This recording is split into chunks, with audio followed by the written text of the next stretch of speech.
Hello and welcome to my channel.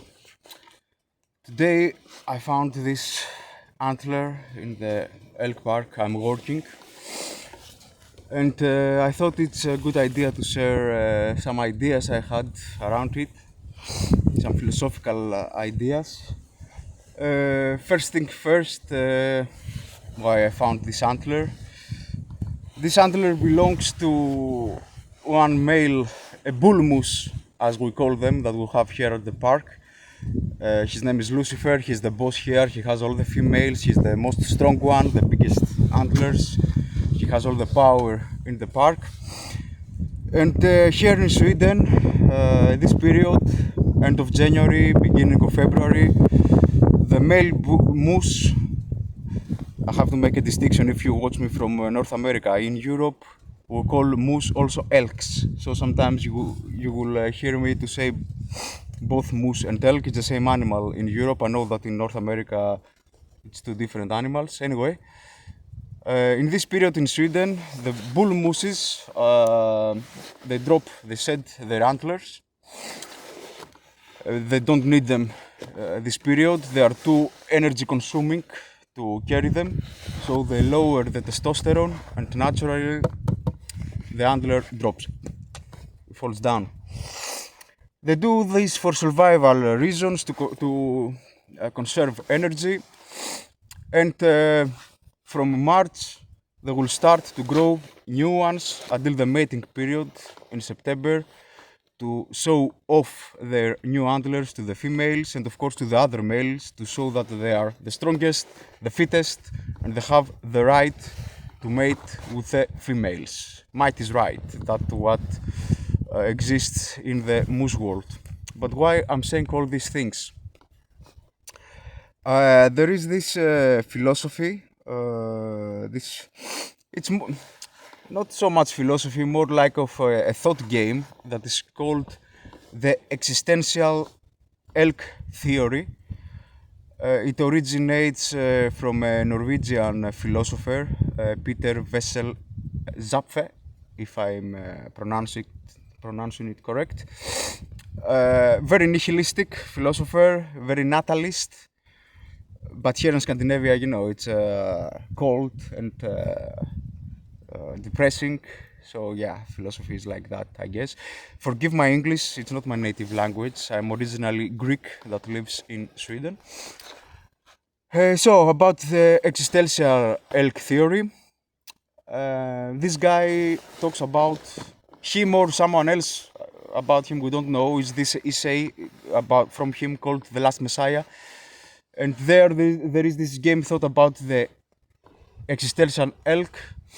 It talks mainly about this ancestor of the modern elks, of modern moose, that was called the Irish elk, also known as the giant elk. And it was called like that because literally it was giant. It was the largest species of deer that ever roamed on Earth. It lived during the Pleistocene period. This means a lot of years ago. And it lived from all over Eurasia, from Ireland to Siberia.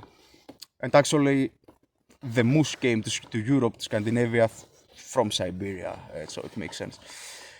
This Irish elk, as it's called, or giant elk, as I said, it was extremely huge and it had very big, enormous, large antlers, more than 4 meters long.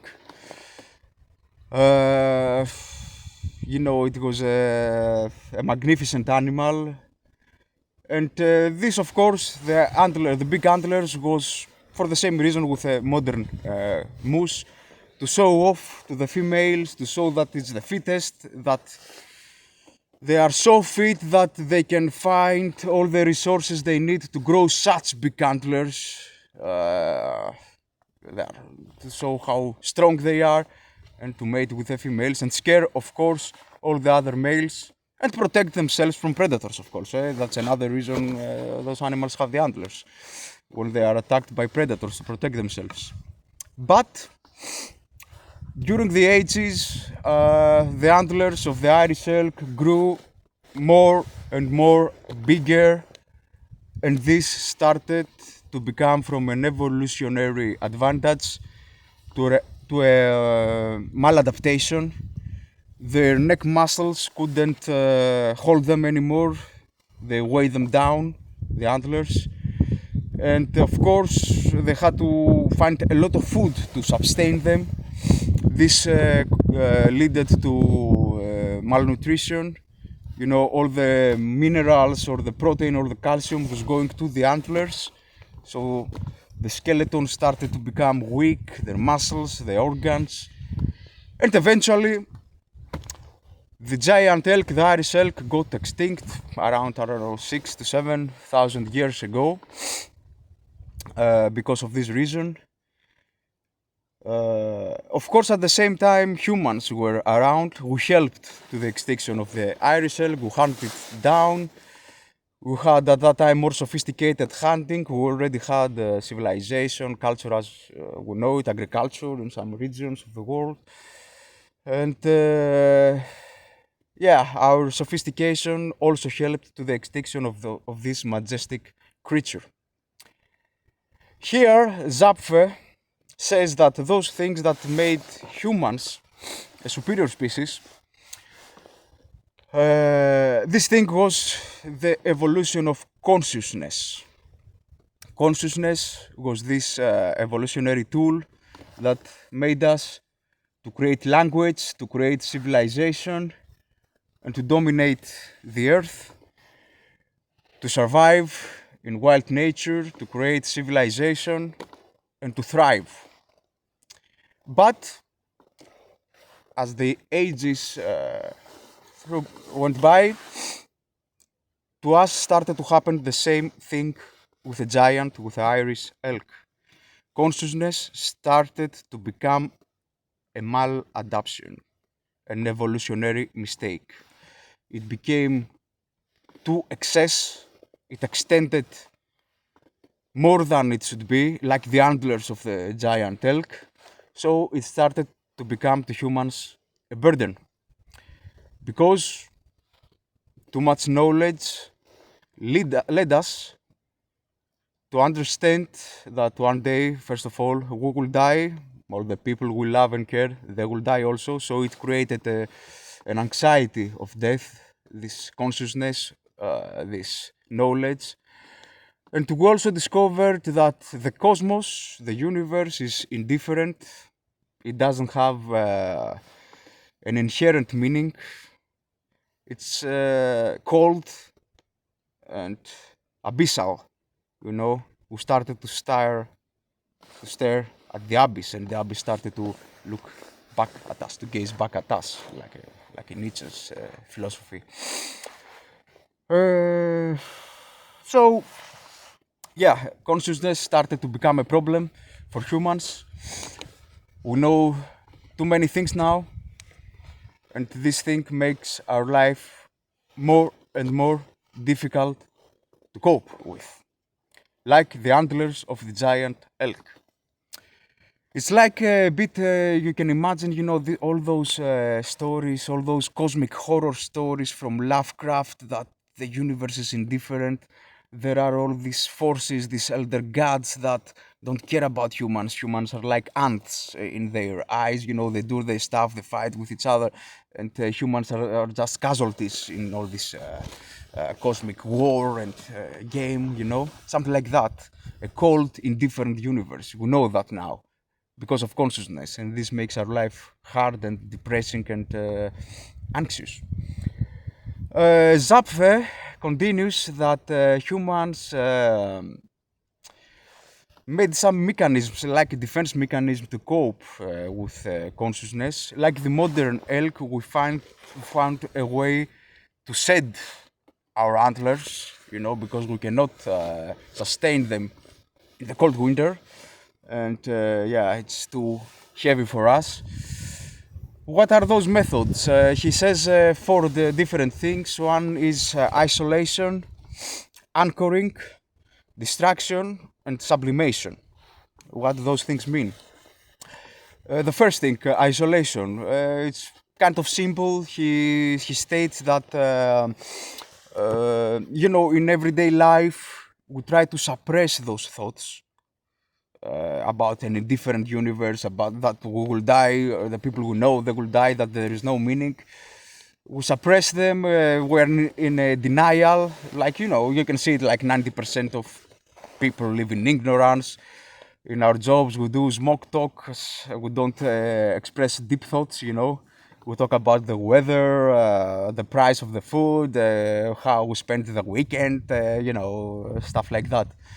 So yeah, it's a form of denial that we invented, not to think about these deep things because we cannot cope with them. We cannot survive them. The second thing, as I said, and he said, is anchoring. It comes from the word anchor, like the ship have an anchor. And it is what it means, like we try to have some basic safety points in our life, like religion, like ideologies, like, the state, like the belief in progress, identity, morality, all those fairy tales we tell to ourselves to feel better, to feel safe, to feel that there is a meaning. You understand it, I think, for example, you believe that there is a God and this God takes care of us, there is a design in the universe, everything happens for a reason.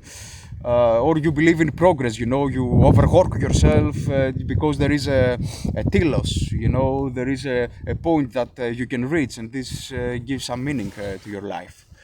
We all do that. We all have the fairy tales to tell to ourselves to keep us sane. The other thing is, as I said, distraction. We try to distract ourselves by entertainment. We watch television or we doom scrolling all the time. Modern society has a lot of distractions anyway to keep our mind occupied, fill the void with noise, not to think about all this existential anxiety and suffering. And we're going to live in a bubble, We watch Netflix all the time to distract ourselves, to occupy ourselves. Or we overwork, you overwork to keep your mind busy, to occupy it, and to exhaust your mind, So when you go home, to just have a deep sleep and not think about the nothingness that is out there, not think about the abyss. And the last thing, and for me the most interesting, it's the sublimation. This means that humans try to take this despair, this anxiety, and transform it into art, into philosophy, into noble things, For example, there is this cliche, this stereotype with all these cursed artists, that they were deeply depressed, and this depression and meaninglessness helped them to create great art. I don't know, Kurt Cobain or something like that, this reminds me, I think that Nietzsche had said, when his girlfriend, this psychoanalyst Salome, abandoned him, cucked him with his friend, and he was very depressed. Nietzsche said, I have to, like an alchemist, I have to transform this mud into gold. And at that period, I think that he wrote down the twilight of the idols, So I think something like that, like alchemists would take all this blackness, all this mud, and would transform it in something positive, like art or philosophy or whatever. But Zapfe continues. I told you, he's very nihilistic, very pro-natalism, So he says that all those things we do are not enough. We can try to trim the antler or shed them, like the elks are doing. But this thing doesn't help, It's first of all too time-consuming, energy-consuming to do all these distractions, all this denial and stuff. And at the end, he says that it doesn't work in the end, At one point, all those things will collapse, and we have to gaze at the abyss. We have to come close to it. We have to understand that this is it, you know. It's only suffering in life, in human life, and no meaning, and nihilism, and stuff like that. We cannot avoid it, whatever we do. So he proposes a more radical idea, very nihilistic idea, very natal idea, that we humans, the best thing we have to do is to stop reproducing. You know, we should stop exist. That's the only thing that will give a solution to our problems. We have to kill the monster we created, and this monster is, of course, consciousness. You know, stop reproducing and return the Earth, return the planet to a self-aware state.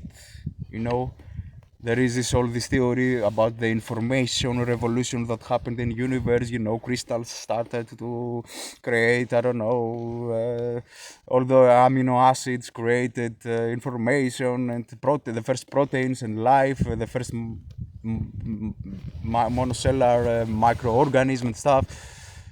And this led to more complex organisms and eventually to humans and consciousness. No, Zappa says stop that. Return back to the amoeba. Return back to that point of the planet history that no awareness, no consciousness was there. This curse, this parasite that infects the human brain and makes us suffer like the antlers of the Irish elk. As I said, all those things are in this essay, Last Messiah. To be honest, I didn't. Maybe I'm not fair with him. Maybe he's not that nihilistic because, you know, I have a criticism to that. I'm not a nihilist. I'm an existentialist mostly. I believe that we should stare back to the abyss and create our own meaning in the universe.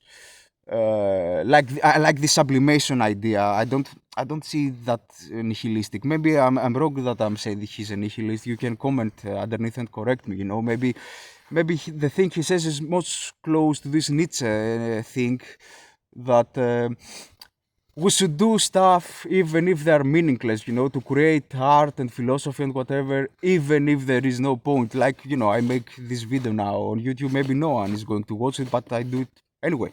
You know, maybe it's my way to cope with all this existential thread. Maybe he is more close to that existential idea, and I'm unfair to him. You can comment on that.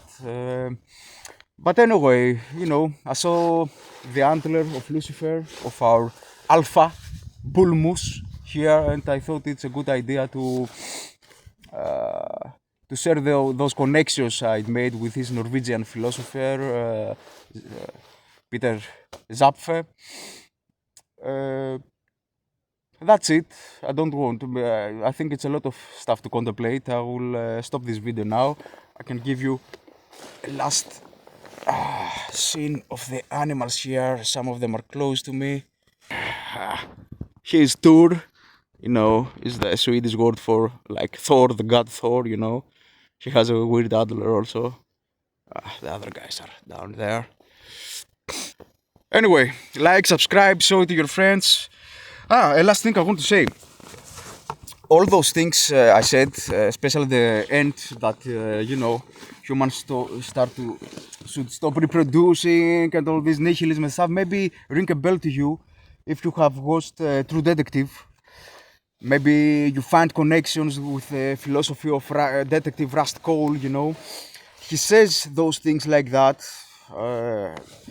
with his discussions with Marty, his cooperator, you know, that the best things humans have to do is to stop reproducing. The last midnight, my fellow men, you know, to go to extinction, to stop evolve, to start evolve and stuff like that, you know.